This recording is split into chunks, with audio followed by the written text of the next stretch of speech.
знаете, в чем разница между ангелом и архангелом? Ну, примерно знаю. А как выбирали, кого делать? То есть понятно же, что имена там у всех разные, и вообще рисунки все разные. Как выбрать?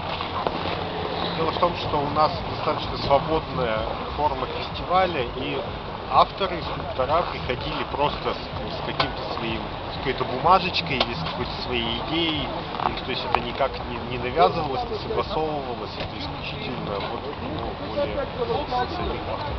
То есть если сторона к вам приходили и говорили, делайте вот это, Но там какие-то небольшие трения были у нас с святым Христофором.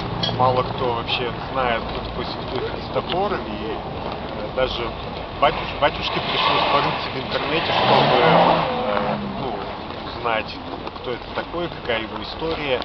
И в общем-то это ну, самый эпатажный, скажем так, скульптура. так, а кто это такой? Я тоже не знаю. Святой Христофор — это первые века христианства, примерно 3 век христианства, 3 век от Рождества Христова, и он был римским легионером, и по одной из версий он сразу родился с головой собаки, и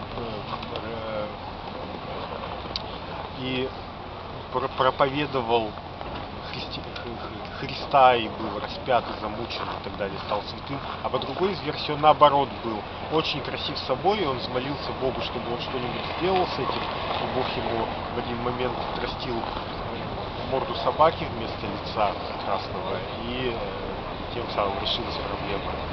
Вот.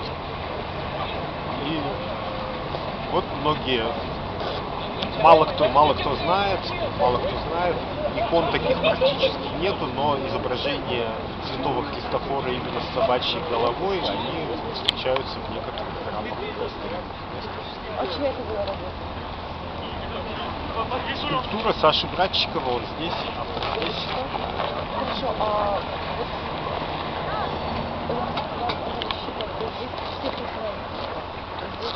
Не все есть, но однозначно все ребята хотя бы раз работали со льдом, кто-то в качестве резчика.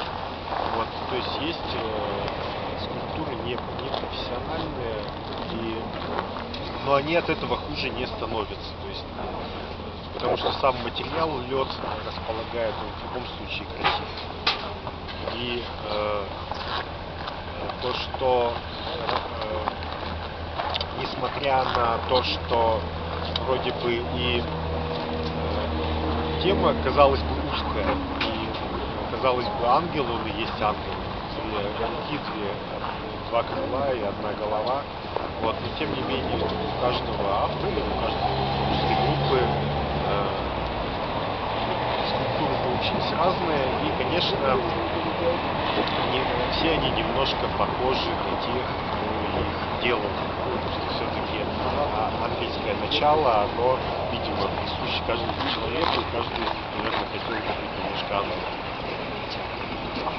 Хорошо, давайте так.